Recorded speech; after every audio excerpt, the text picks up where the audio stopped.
हम लोग types of ratio देख रहे थे। Types of ratio, types of ratio, जिसमें हम लोग देखे पहला डुप्लीकेट रेशियो, जिसमें हमें करना था ए बाई बी है, तो ये सिंपली हमारा ए स्क्वायर इंटू डी स्क्वायर हो जाता है। दूसरा हम लोग देखे थे सब डुप्लीकेट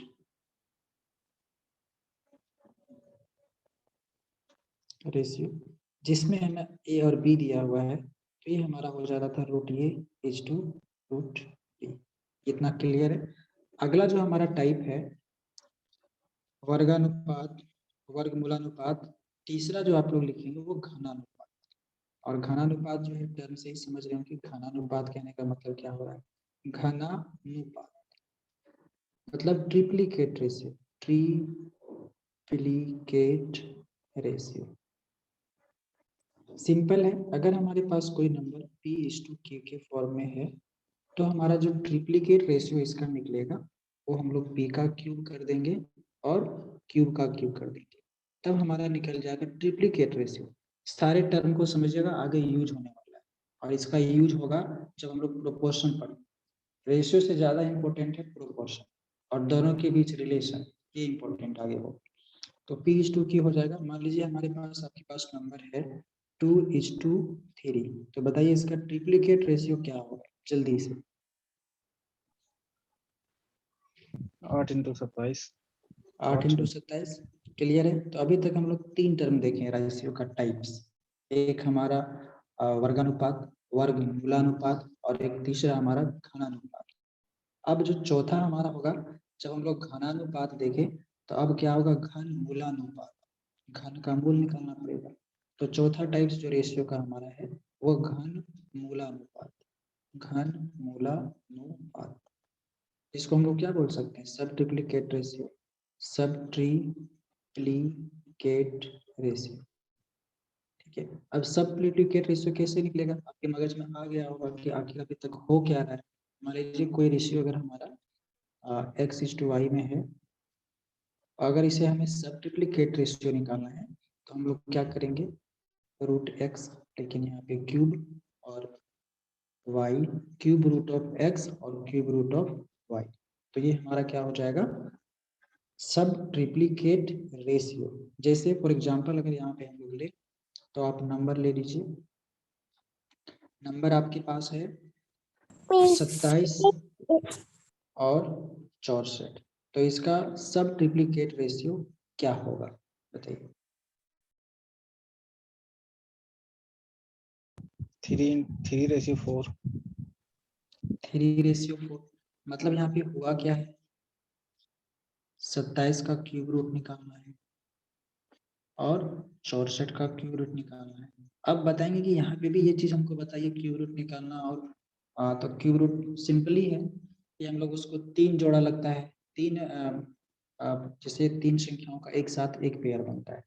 तो यहाँ पे आप लेंगे तो 3 × 3 × 3, तो एक पेयर बना, एक पेयर में एक बाहर जाता है, तो ये हमारा होगा क्या, 3 होगा क्यूब रूट। 27 का उसी प्रकार लेंगे तो 4 × 4 × 4। घनमूल का वीडियो ग्रुप में दिया हुआ है, उसको आपको देखना पड़ेगा अगर आप पीछे रहेंगे। तो 4 × 4 × 4, 3 लोगों के सेम मल्टीप्लीकेशन से एक पेयर बनता है, वो पेयर हमारा बाहर आता है, तो 3:4। तो ये हमारा हो गया घनामूलानुपात। 4 तरह का रेशियो हो गया। ये चारों समझने में किसी तरह का दिक्कत बताइए, कोई दिक्कत नहीं होना चाहिए। अभी तक हम लोग देखे थे एक डुप्लीकेट रेशियो, सब डुप्लीकेट, ट्रिप्लीकेट और सब ट्रिप्लीकेट। क्लियर है यहाँ तक? तब अगला पॉइंट बताते हैं, बताइए। क्लियर है? तो अगला हम लोग देखते हैं 5वां नंबर।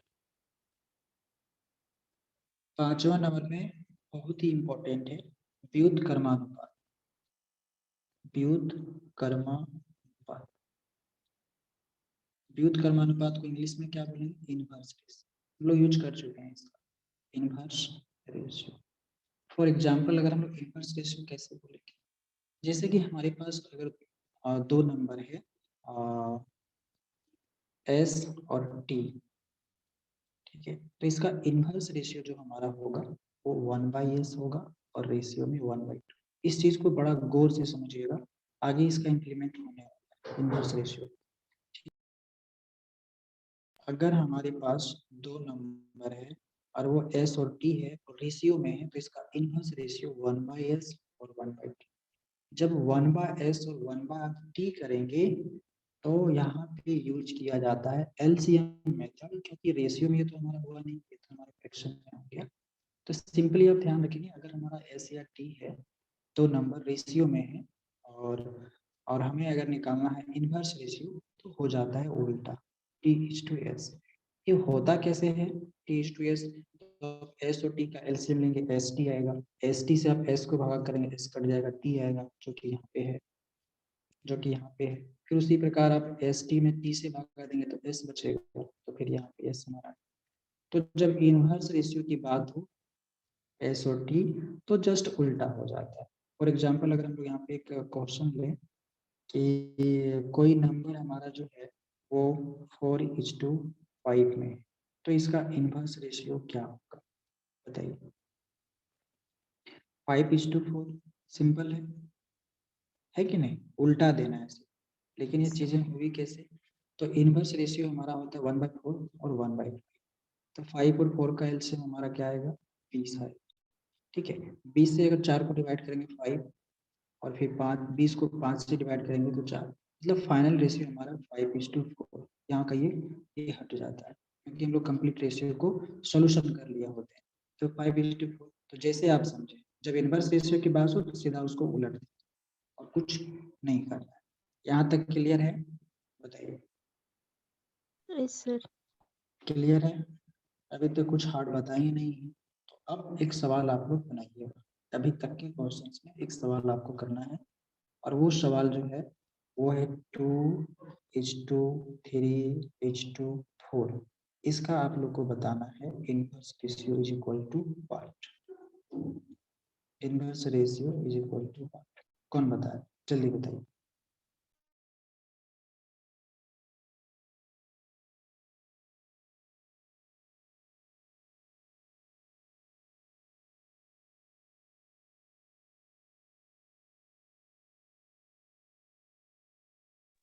Six is to 4:3.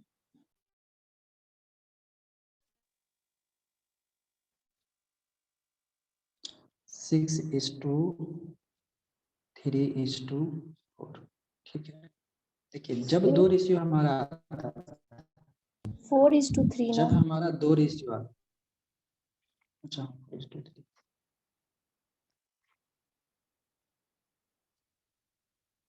जब हमारा दो रेशियो आता था सिंपली हम लोग उलट देते थे, लेकिन जब 3 रेशियो की बात आता है तो उस कंडीशन में आपको एलसीएम मेथड यूज करना ही पड़ेगा। तो अगर हम लोग सिंपली अगर 2, 3 और 4 का इनवर्स अगर हम लोग करेंगे तो हमारा 1/2 आएगा, फिर रेशियो लगेगा 1/3 होगा, फिर हमारा रेशियो आएगा और 1/4 आएगा। और ये 2, 3 और 4 का एलसीएम क्या हो जाएगा? 12 हो जाएगा। 12 से अगर आप 2 से डिवाइड करेंगे 12 को 6 आएगा, 3 से डिवाइड करेंगे 12 को तो 4 आएगा, और 4 को अगर डिवाइड करेंगे 12 से 3 आएगा। तो फाइनल रेशियो जो हमारा फॉर्मेशन हुआ 6:4:3। तो ध्यान रखेंगे जब 3 टर्म आ जाए, रेशियो 3 टर्म में आ जाए तो उस कंडीशन में सीधा उलट नहीं देना है, और सीधा उलट नहीं देना है कि 4:3:2 ये हो जाएगा रॉन्ग। उस कंडीशन में आपको इस तरह के फॉर्मेशन में चेंज करके एलसीएम लेकर के फाइनल रेशियो निकालना है, और ये आपको लैंग्वेज वाले प्रश्न में काम देगा। बोल देगा कि ए बी और सी जो है 4, 3 और 4 के अनुपात में, इसका इनवर्स रेशियो भी गेट करके लैंग्वेज में जुड़ा जाएगा, जो कि आगे हम लोग प्रश्न देखेंगे। तो ये चीजें क्लियर हुआ, बताएंगे क्लियर है? Yes sir. क्लियर, क्लियर है, कुछ है नहीं इसमें, ठीक है क्लियर है। तो आगे हम लोग देखते हैं, एक हमारा होता है कंपाउंड रेशियो। क्या होता है? Compound ratio. कंपाउंड रेशियो को हिंदी में क्या बोलेंगे? तो यौगिका अनुपात। यौगिका अनुपात, यौगिका अनुपात मतलब कंपाउंड रेशियो। मिश्र अनुपात भी बोल सकते हैं। कंपाउंड रेशियो मिश्र अनुपात। देखिए, कंपाउंड रेशियो और मिक्स रेशियो, ये जब हम लोग फ्रैक्शन पढ़े थे तो वहां पे हम लोग मिक्स फ्रैक्शन पढ़े थे, लेकिन जब रेशियो की बात करते हैं तो मिक्स रेशियो नहीं बोला जाता है, इसको बोला जाता है यौगिका अनुपात, मतलब कंपाउंड रेशियो। यहाँ पे मिक्सचर रेशियो टर्म आता ही नहीं है, लेकिन बोलने का आपको बोल सकते हैं, क्योंकि मैथ में सारी चीजें चलती है, तो मिश्र रेशियो भी इसको बोल सकते हैं। ठीक है, जैसे कि ये इंपॉर्टेंट है मिक्स रेशियो से। मिक्स रेशियो कहने का मतलब, अगर हमारे पास A:B कोई नंबर है ना, और एक नंबर C:D है, दो नंबर है, तो दोनों रेशियो का जो कंपाउंड रेशियो बनेगा, वेरी वेरी इंपॉर्टेंट है, ध्यान देंगे। तो यहाँ पे देखेंगे ए का जो रिलेशन होगा वो सी के साथ, और बी का जो रिलेशन होगा वो डी के साथ। यहाँ पे प्रोपोर्शन नहीं है, यहाँ पे रेशियो है, और मिक्स रेशियो की बात है। तो मिक्स रेशियो वाले टर्म को हम लोग क्या करेंगे, तो अगर हमारा दो रेशियो वाला दिया हुआ, एक रेशियो ये और एक रेशियो ये, तो इसके बीच जो रिलेशन बनेगा वो AC बनेगा, AC रेशियो BD। जैसे इसको एग्जाम्पल से हम समझते हैं, पहले ये टर्म समझें कि यौगिका अनुपात हमारा होता क्या है। तो जब दो अलग अलग रेशियो में दो दो नंबर होते हैं, तो उस कंडीशन में जो रिलेशन हमारा बनता है वो हमारा बनेगा AC अनुपात BD। मान लीजिए कोई नंबर हमारा A/B ये है, और कोई नंबर हमारा C/D ये है, तो इसका जो कंपाउंड रेशियो बनेगा वो यहाँ पे गुना A का C के साथ और B का D के साथ। जैसे इसको हम लोग एग्जाम्पल से समझते हैं, मान लीजिए हमारे पास दो रेशियो अलग अलग दो नंबर का 3:4 है, और हमारे पास 5:6 है, और इसका हमें निकालना है कंपाउंड रेशियो। तो हमारा होगा क्या, बताइए।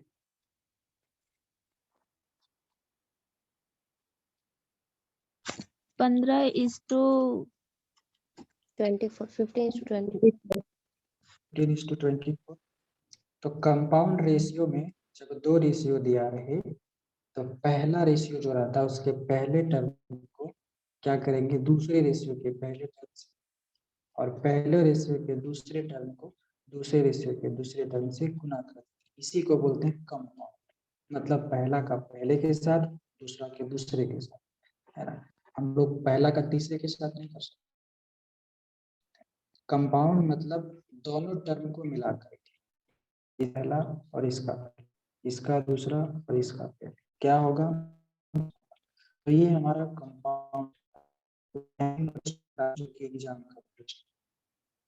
यहाँ के बाद से माइंड को खोल लेंगे, ठीक है, माइंड को यहाँ से खोल लेना है। मान लीजिए कि आपके पास दिया हुआ है x/3, क्या दिया हुआ है, x/3, x/3 दिया हुआ है, ठीक है, और बराबर में दिया हुआ है y/4, और इसके बराबर में दिया हुआ है z/5। आपका जनरल कंपटीशन स्टार्ट हो चुका है, सीटेड जेटेड खत्म हो गया है, अब यहाँ से स्टार्ट हो चुका है जनरल कंपटीशन। तो x/3, y/4 और z/5 ये आपको दिया हुआ है, ठीक है। तो आपको बताना है x:y:z equal to what, ratio आपको बताना। कौन इसका रेशियो बता रहा है,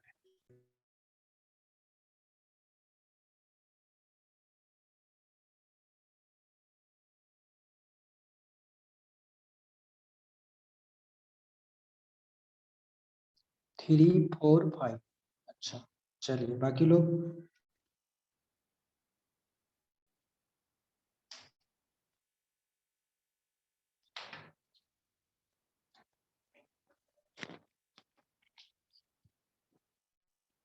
बाकी लोगों को कुछ दिमाग लगाइए कि अगर तीन टर्म हमारा इक्वल में हो और x/y/z का रेशियो अगर हमें पूछ दिया जाए तो क्या होगा, ठीक है।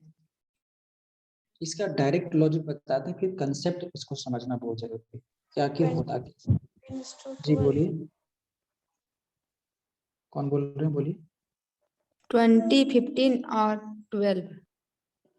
17, 15 और 12। आपने दूसरा तर्क लगा दिया। देखिए, सबसे पहले ये आप लॉजिक को नोट करेंगे कि जब तीन या फिर चार या पांच जितने भी टर्म आपस में अगर बराबर, जैसे यहाँ पे हमारा x y z वेरिएबल है, 3 4 5 हमारा कांस्टेंट, 0.2 पे नोटेड। तो इस तरह का और भी अगला टर्म बराबर हो सकता है।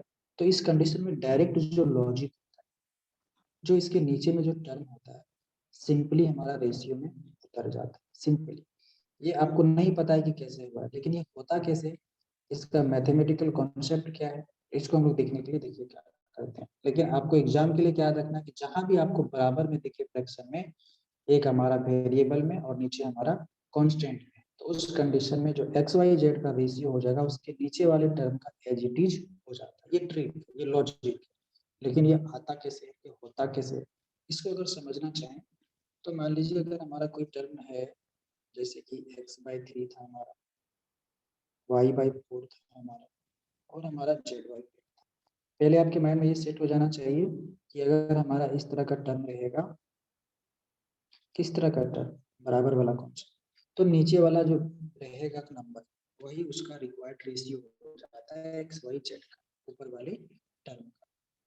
लेकिन ये होता कैसे है, तो मान लीजिए कोई भी रेशियो अगर आपस में बराबर है, तो फाइनली के जेड एस कुछ भी मान सकते हैं। तो यहाँ पे एक्स वाई जेड लिखा हुआ तो के मान लेते हैं, ये हमारा के बराबर है। आखिर बराबर है तो के बराबर है। जब हम लोग किसी एक टर्म को इक्वल में मानेंगे तो हमारा x बराबर 3 के आएगा, आएगा, बताइए x बराबर 3 के आएगा। यस देखिए सर। कैसे आएगा, ये भी बताना पड़ेगा। तो इधर देखिए, ऊपर में देखिएगा, यहाँ पे देखिएगा, ये इस कलर से लिखिए, x/3 है बराबर के है, ठीक है। तो x बराबर 3 के होगा, कैसे होगा, ये गुणन हो जाएगा। समझ में आया, क्लियर है। तो ये 3 के हो गया, क्योंकि ये तीनों फ्रैक्शन आपस में बराबर है। तो आखिर किसके बराबर है, वो के बराबर है। Point to be noted for let समझने के लिए कि वो के बराबर, तो के बराबर है तो x का मान 3 के आ गया। उसी प्रकार y का मान जो हमारा आएगा वो 4 के आ जाएगा, और 5 z का जो हमारा मान है वो क्या आ जाएगा, 5 के आ जाएगा। ये समझने में दिक्कत। अब हमें पूछना है रेशियो किसका, एक्स वाई जेड का। तब जो हमारा के जो है, ये तो कांस्टेंट है, सबके साथ के मल्टीपल होगा, लेकिन सबके साथ यूनिक क्या है, जो हमारा यूनिक होता है वही तो हमारा रेशियो कट वाला टर्म नहीं होता। तो 3 और 5 ये तीनों का अपना कांस्टेंट पार्ट है, इसमें चेंजिंग नहीं हो सकता है। इसका चेंजिंग के पे डिपेंड करेगा, और के का जो मान आएगा वो सारे पे इंप्लीमेंट होगा।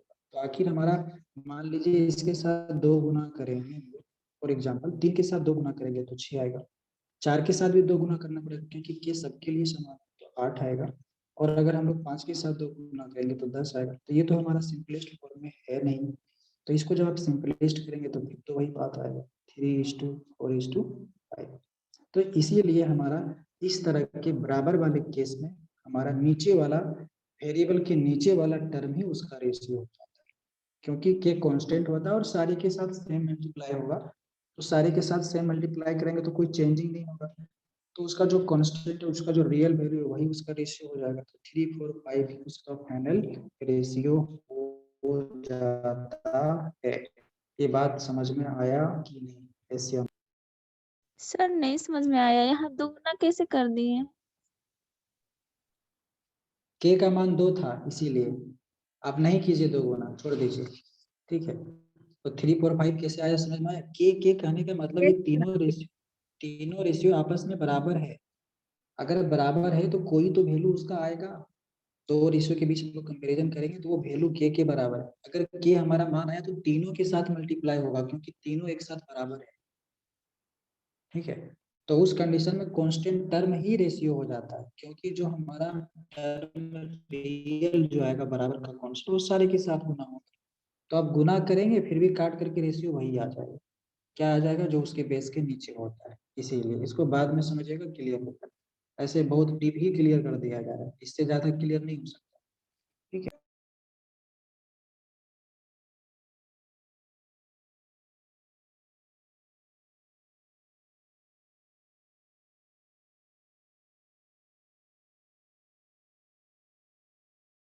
ये जो क्वेश्चन था एग्जाम का क्वेश्चन, ध्यान देंगे, इस तरह का प्रश्न दे सकता है। तो आपको लॉजिक क्या समझना था कि अगर हमारा x बाय कुछ भी रहे, है ना, y बाय कुछ भी रहे, z बाय कुछ भी रहे, नंबर में रहे, तो वही उस तीनों वेरिएबल्स का रेशियो हो जाता है। बस ये लॉजिक। अब कैसे होता है नहीं समझ में आया तो गोली उड़ाइए। जब भी हमारा फ्रैक्शन में कोई वेरिएबल के फ्रैक्शन में नंबर होता है तो उसका रेशियो वही होता है। ये बात समझ में आया तो ठीक है। आगे देखिए, इसी में अगर हम लोग उल्टा देखें कि मान लीजिए हमारे पास 3x लिखा, ठीक है, और हमारे पास 4y, ठीक है, और हमारे पास 5z, point to be noted, वहाँ पे हमारा फ्रैक्शन में था, यहाँ पे हमारा मल्टीपल में है, ठीक है, और यहाँ पे कांस्टेंट भी अलग अलग है और वेरिएबल भी अलग अलग। तो इस कंडीशन में अगर आपसे पूछ दिया जाए, ये लॉजिक ही है, क्वेश्चन के थ्रू से आपको कॉन्सेप्ट दिया जा रहा है, लेकिन ये टाइप्स है, रेशियो का टाइप्स ही है। 3x 4y is equal to 5z, इसको हम लोग कैसे समझेंगे? यहाँ पे आपसे पूछ दिया कि x y और z का रेशियो बताइए, तो क्या यहाँ पे आप 3 4 5 कहेंगे क्या? जो नहीं कहेंगे तो बताइए आप क्या सोच करके क्या बता रहे हैं, बताइए हमको।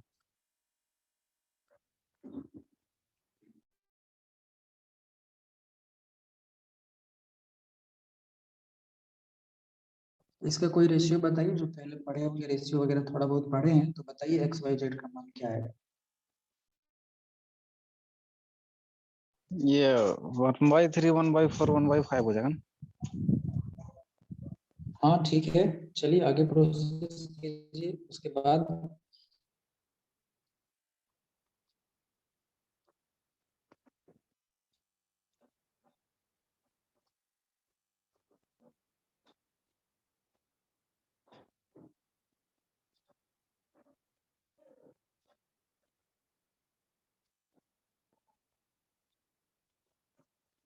बताइए,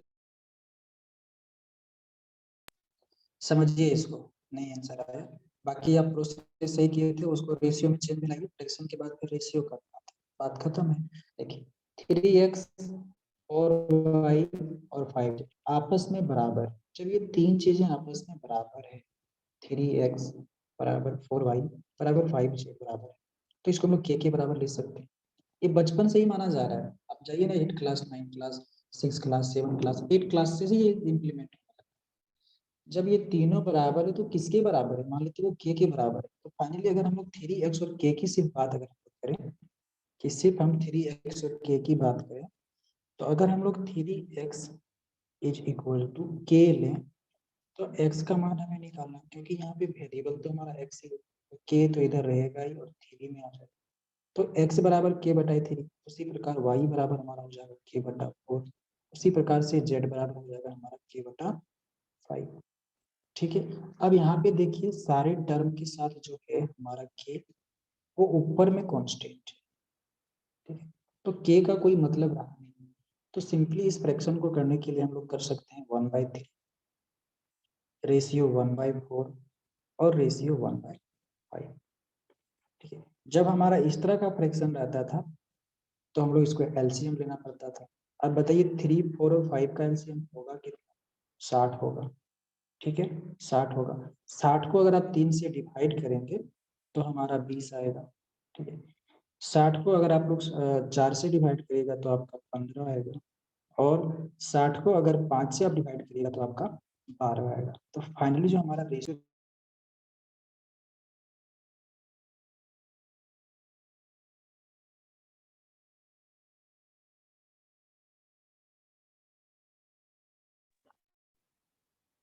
फाइनली जो हमारा रेशियो बनेगा वो बनेगा हमारा क्या?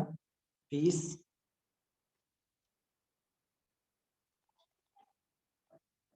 15 और 12।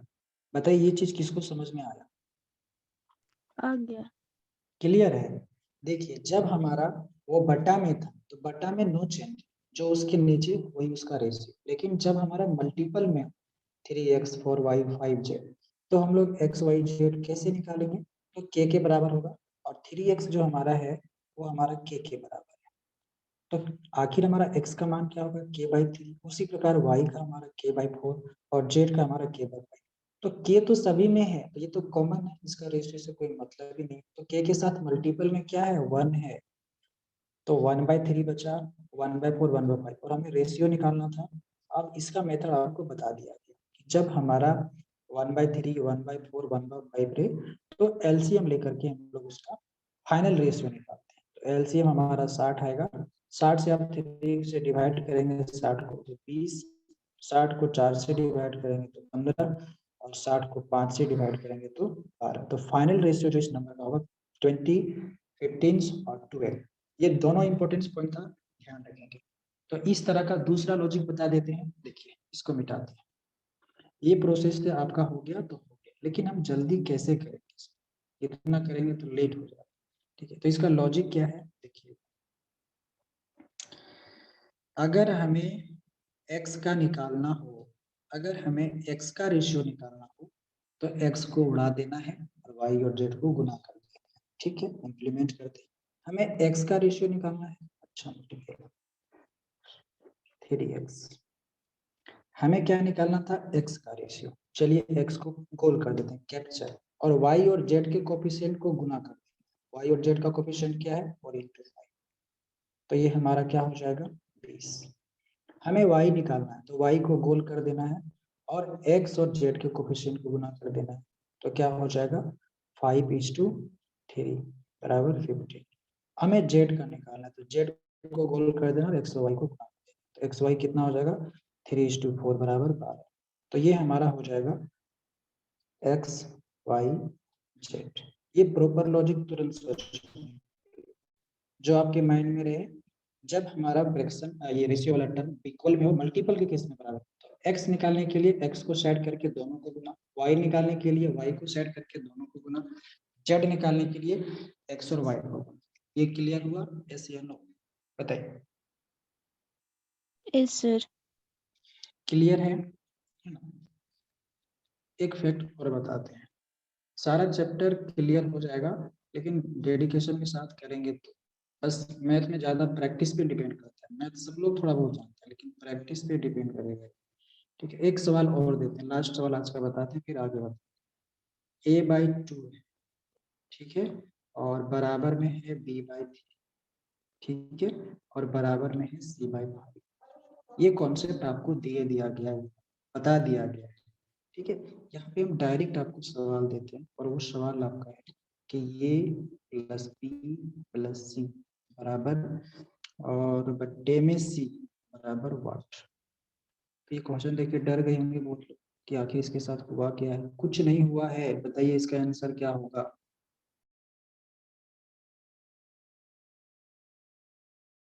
8/5। 10/5 वो हो जाएगा। हो जाएगा। चलिए क्लियर है, कॉन्सेप्ट आपको दे दिया क्या गया है कि जब हमारा a/b रहे, a/b रहे मतलब a/, कोई नंबर रहे, b/ कोई नंबर रहे, c/ कोई नंबर रहे, तो यहाँ पे एक टर्म जानेंगे कि इस तरह का केस जब रहेगा आपका, ठीक है, तो ये के साथ जो नीचे है उसका वैल्यू भी हो जाता है, उसका रेशियो भी हो जाता है। तो a का वैल्यू 2, b का वैल्यू 3 और c का वैल्यू 5। इसका रेशियो भी है, अगर a b c का अगर हमको यहाँ का रेशियो पूछा जाता है ये बाई c, तो हमारा सिंपली हो जाता है 2:3:5। क्लियर है। तो वही तो यहाँ पे पूछा है कि तीनों को जोड़ करके और c से डिवाइड करना है, तो c का वैल्यू 5, तो यहाँ पे हम लोग इम्प्लीमेंट कर दी, c का वैल्यू 5, ठीक है, और फिर तीनों का एडिशन, तो 5 और 3 8 और 2 10, तो 10/5, तो ये हमारा 2 हुआ। इसी तरह का धीरे धीरे चैप्टर मॉडरेट की ओर जाएगा और ये कंप्लीट रूप से आपका रेशियो और प्रोपोर्शनल भी कंप्लीट होगा। तो यहाँ तक अगर दिक्कत नहीं है तो कुछ बेसिक प्रश्न इसका हम दे देंगे, उसको आप लोग प्रैक्टिस कर लीजिए। कल का क्लास और भी इम्पोर्टेंट, ये सिर्फ आज का बेसिक नॉलेज, कल का और भी इम्पोर्टेंट रहेगा, परसों से क्वेश्चन, ठीक है, इसलिए ध्यान से इसको देखें। और ये भी चैप्टर देखा जाए तो जनरल कंपटीशन के लिए इम्पोर्टेंट ही है।